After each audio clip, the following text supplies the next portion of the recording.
कि जब पास वाली ऑब्जेक्ट साफ ना दिखे और दूर वाली ऑब्जेक्ट साफ दिखे, तो इस केस में जो डिफेक्ट होता है उसको हम लोग हाइपरमेट्रोपिया बोलते हैं। और मैंने यहाँ पे लिख भी रखा है, the defect in which a person can see far objects clearly, मतलब दूर वाली ऑब्जेक्ट को तो वो क्लियरली देख सकता हो but can not see nearby objects clearly is called hypermetropia. लेकिन पास वाली ऑब्जेक्ट उसे साफ ना दिखे तो ऐसा जो डिफेक्ट होता है उसको हम लोग हाइपरमेट्रोपिया बोलते हैं। और ये क्यों होता है? क्योंकि जो नियर पॉइंट होता है, एक हेल्दी पर्सन का जो नियर पॉइंट होता है वो 25 सेंटीमीटर होता है, मतलब 25 सेंटीमीटर की ऑब्जेक्ट वो साफ देख सकता है। लेकिन हाइपरमेट्रोपिक पर्सन जो होगा या हाइपरमेट्रोपिक आई जो होगी, उसका नियर पॉइंट 25 सेंटीमीटर से आगे बढ़ जाता है, मतलब 50 से बाद वाली चीज़ों से साफ दिखती हैं, 50 से पहले वाली नहीं दिखती। तो इसका मतलब क्या है कि जो नियर पॉइंट है वो शिफ्ट हो गया।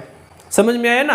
आपने देखा होगा घर में फादर आदर, उनको ये समस्या होती है, या जब भी वो मोबाइल चलाते होंगे तो दूर से देखते होंगे ऐसे करके बिना चश्मे के, या चश्मा लगाते हैं फिर तो कोई दिक्कत नहीं है, बिना चश्मे के वो मोबाइल को ऐसे करके चलाते होंगे। इसका मतलब क्या है कि उनका फार पॉइंट शिफ्ट हो गया। या पेपर पढ़ते होंगे तो ऐसे पढ़ते होंगे।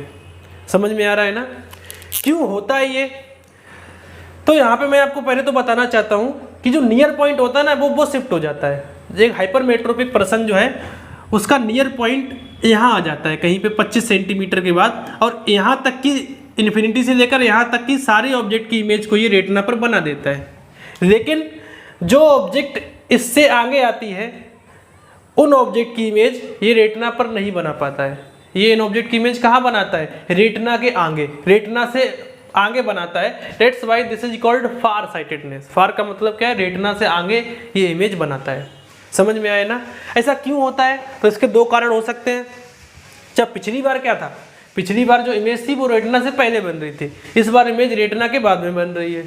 क्या कारण हो सकता है? हो सकता है सर कि ये आई बॉल छोटा हो गया हो, मतलब लेंस जो है वो तो इमेज पहले भी यहाँ बना रहा हो, अब भी यहाँ बना रहा हो, लेकिन अगर आई बॉल छोटी हो जाएगी तो रेटिना जो है वो खिसक के आगे आ जाएगी, इमेज ऑटोमेटिकली पीछे पहुँच जाएगी। समझ में आया ना? तो पहला रीजन तो हो सकता है कि आई बॉल जो है वो छोटी हो जाए, तब ये डिफेक्ट हो सकता है, इमेज रेटिना के पार हो सकती है। या दूसरा कि आई लेंस जो है वो ज़्यादा थिन हो जाए, मतलब ज़्यादा थिन हो जाए तो जो फोकल लेंथ है वो बढ़ जाए और जो कन्वर्जन हो रहा है ऑब्जेक्ट्स का वो रेटिना पर ना होकर उसके और आगे होने लगे। कहने का मतलब क्या है कि जो आप बोल सकते हो कि आई लेंस थोड़ा सा थिन हो जाए या फिर जो कर्वेचर है वो घट जाए। कर्वेचर घटने से भी ऐसा हो सकता है। क्या करें? तो हम लोग क्या कर सकते हैं? सिंपल है कि एक जो लेंस है वो इस ऑब्जेक्ट की इमेज को यहाँ नहीं बना पा रहा, अकेला लेंस इसे कन्वर्ज नहीं कर पा रहा, तो मैं इसी की मदद के लिए दूसरा एक और लेंस लगा देता हूँ। मतलब मुझे क्या करना पड़ेगा? एक कॉन्वेक्स लेंस का यूज करना पड़ेगा।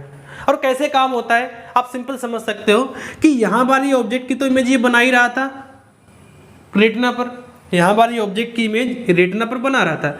तो जो यहाँ वाली ऑब्जेक्ट है, अगर मैं यहाँ पर एक लेंस लगा दूंगा कॉन्वेक्स लेंस, तो कॉन्वेक्स लेंस होता है वो कन्वर्जिंग होता है, तो जो रेज इधर जा रही थी ये इसको कन्वर्ज कर देगा, और कन्वर्ज करने के बाद जो इनका कन्वर्जन पॉइंट होगा उसको हम लोग नियर पॉइंट पे ले आएंगे। समझ में आया? मतलब रेज को मोड़ देगा और मुड़ने के बाद क्या लगेगा कि रेज इस पॉइंट से आ रही है, और इन रेज को तो आई लेंस रेटिना पर कन्वर्ज करता ही था, तो मुझे ये ऑब्जेक्ट्स क्लियरली दिखेंगी क्योंकि रेज को मैंने मोड़ दिया, और आपको ऐसा लगेगा कि रेज जो है वो यहाँ से आ रही है। बात समझ में आ रही है कि नहीं आ रही? और आप लोग ऑब्जेक्ट को देख सकते हो। So we can use a convex lens of appropriate suitable power, और इसकी मदद से हम लोग इस डिफेक्ट को करेक्ट कर सकते हैं। ठीक है ना? So this is hypermetropia.